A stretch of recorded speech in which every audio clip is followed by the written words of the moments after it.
So good afternoon, Jester. How are you? Okay lang po.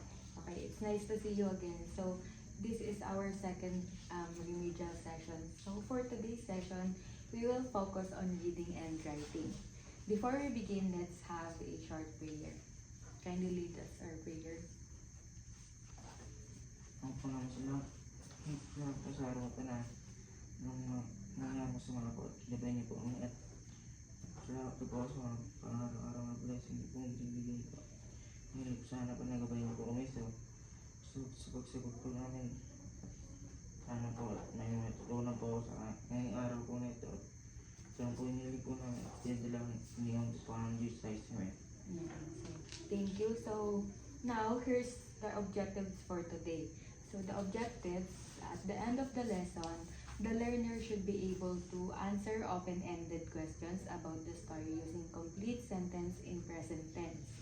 Identify simple present tense verbs used in the text and continue the story logically using present tense verbs and participate actively in reading and writing activities. So before we start our new lesson, let's have a quick review. What do you remember from our last session? Sagot po ng test. Okay, so we have a test, right? So do you still remember the topics that were included in the test? Para po sa future po. Okay, so past, present, and future tense, and singular and plural forms. So now, very good. So now let's remember these important points. So past tense means the action was completed in the past or already happened. So past tense. So it already happened. Now the present tense, it means the action is in the present time. So it is happening now. That's the present. And the future tense means the action has not yet happened or to describe a future activity or that will happen in the future. So when we say, for example, play, so play, the word play is in a present tense. When we say played, it's already in the past tense with ed, with using ed. So now, can you give me the past tense of jump? Jump.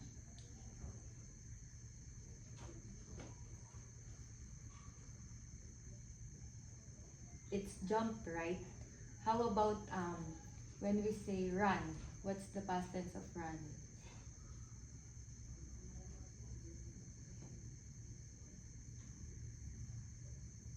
It's R-A-N, run. Okay, so now, today, we will focus on simple present tense verbs.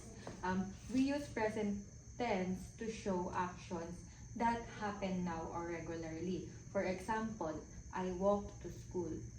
Naglalakad ka sa school, naglalakad ka papunta ng school. Now, he waits for his friend. So ngayon, inaantay mo yung kaibigan mo. And she keeps her promise. So, up until now, ngayon, is kinikip niya pa rin yung pangako. So today, we will practice this while reading a story. So, before we read this story, let's start with a simple question. Would you wait 20 years to fulfill a promise to a friend? So mag-aantay ka ba ng 20 years para matupad mo yung pangako mo sa kaibigan mo? Okay, so thank you for your answer. So today's story is about friendship, promise, and time. So before we read the story, let's unlock some difficult words from the story. So this will help you understand the text better. Kindly read it 1 to 4.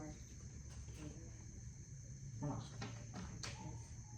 Appointment, a planned meeting. Okay. Promise something you agree to do. Okay, number 3. Policeman, a person who enforces the law. Okay.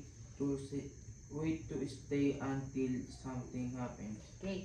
So now, while reading, if you see these words, you will not feel confused. So now, use each word in a sentence using present tense. Like for, okay, so use appointment in a sentence. Do you have any idea?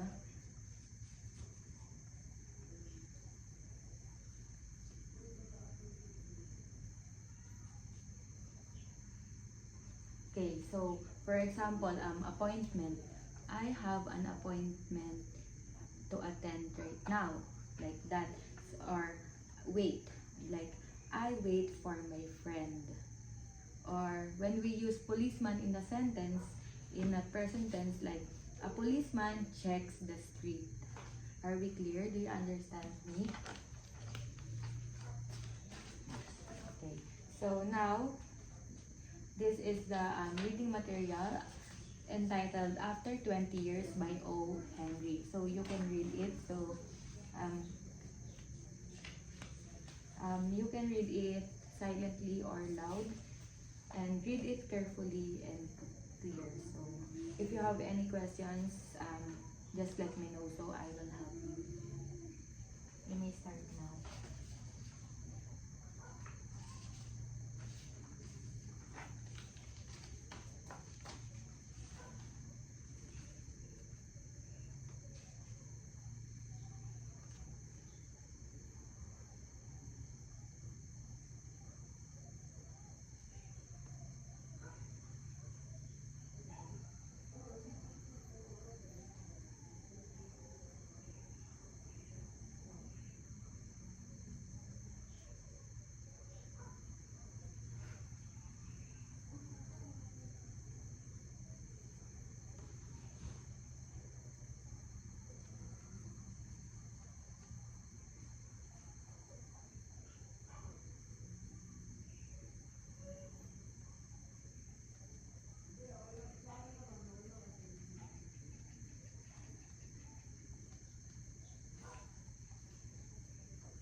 finish reading, let's check your understanding.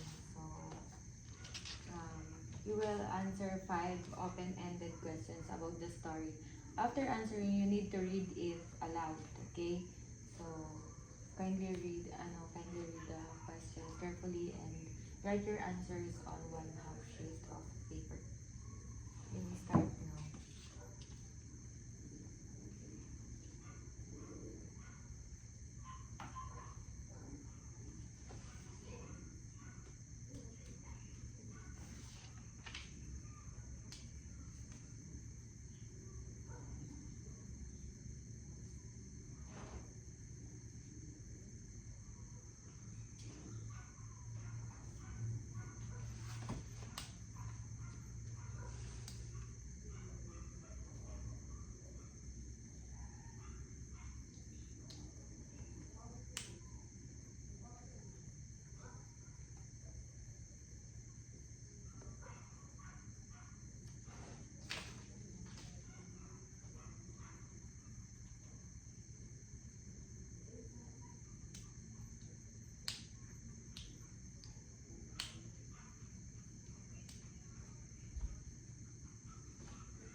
let's proceed to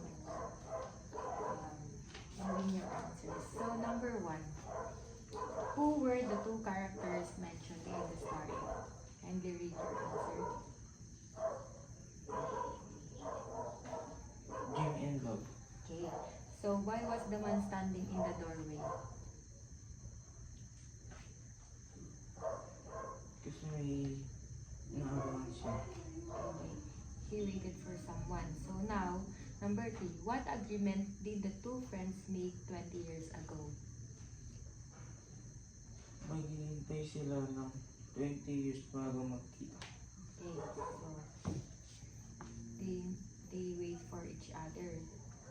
What does this scene show about the man's character? For number four. Pumupunta siya sa restaurant bago mag 5 years.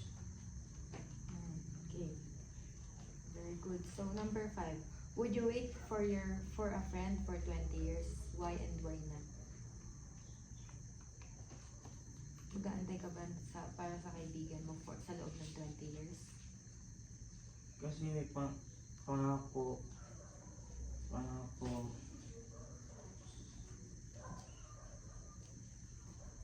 hindi na sagot to. Okay, just read your answer. Kasi may pangako sila sa isa't isa. Okay.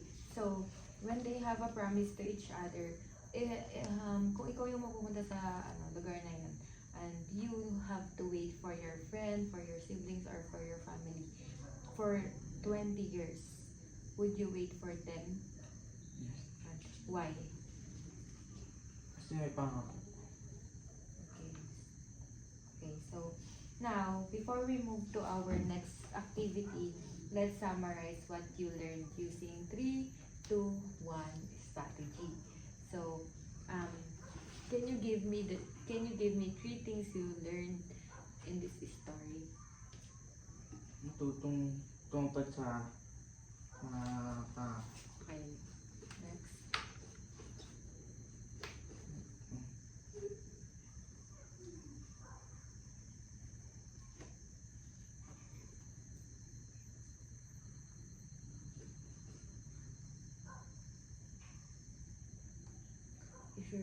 If you really love them, you will wait for them, right? And for the last one is,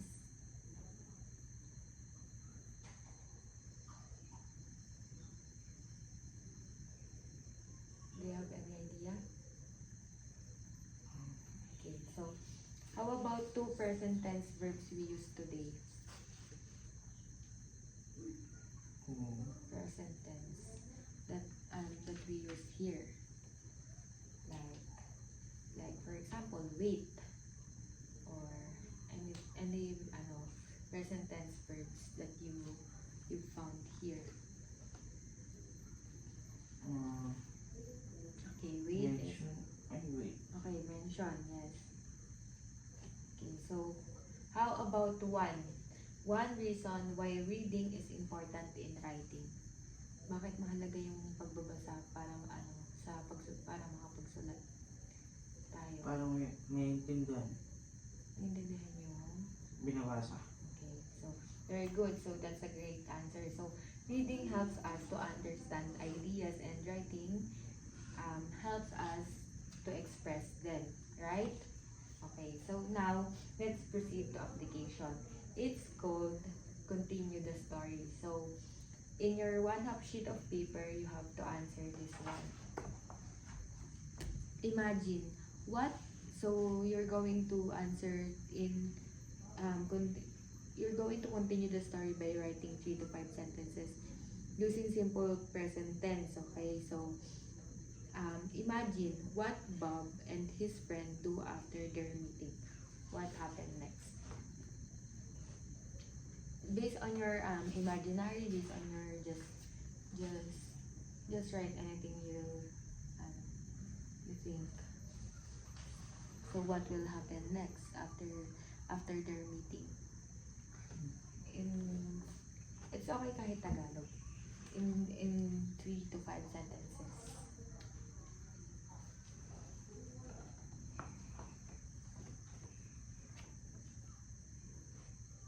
what Bob and his friends do after meeting?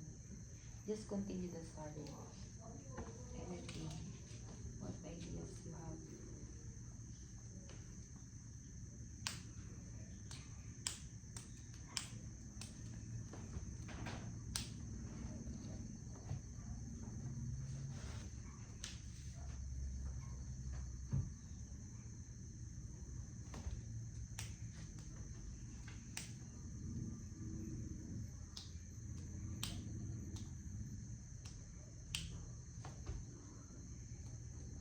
And you need to use simple present tense verbs, okay?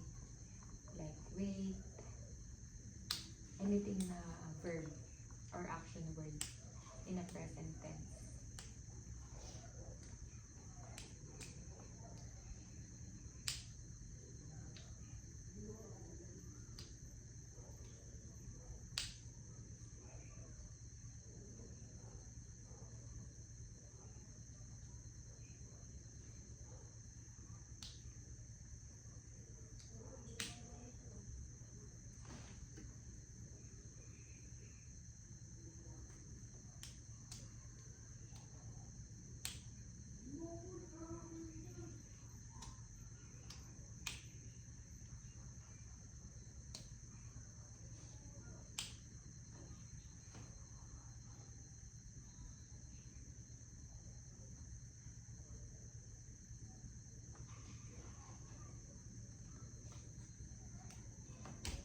Just 3 to 5 sentences lang.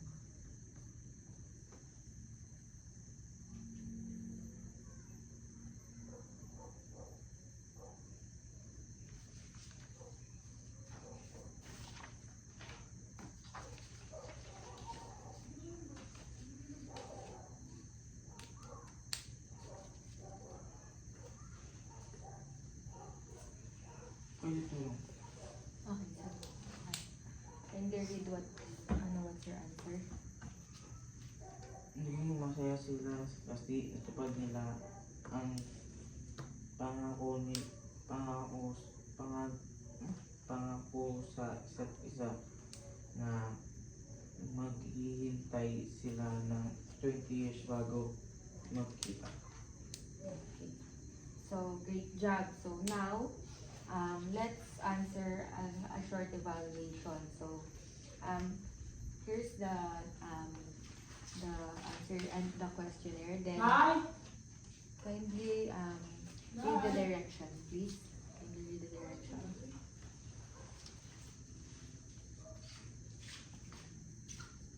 Okay. Choose the correct answer from the box. Write the answer on the space provided. Okay, so your answer here, then just choose the best answer for each number.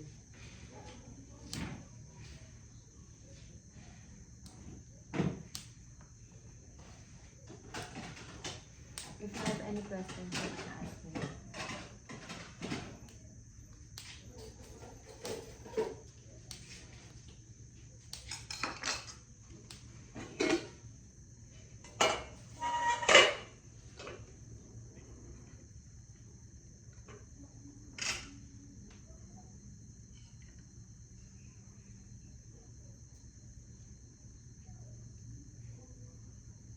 You can use this one.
Are you done?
Are you done? So now let's check your paper. So, in number 1, the character who checks the stars. Sino yung character na nag-check ng star? Sa story. It's the policeman, right? So, yes. So, number 2, the word that means plant meeting. So, ano yung word na ibig sabihin is plant meeting? It's appointment. Number 3, the word that means something you agree to do. What it is? What's your answer? Promise. Okay, check. Very good. So next number, the verb from the verb form that shows action happening now. It's called present tense. Okay, correct. So next is the action the man does for his friend. He waited, right? So, okay, very good. So now, for your assignment, so now let's have your assignment. Right, here's your assignment. Can you read this? Okay, this one. And here is your assignment.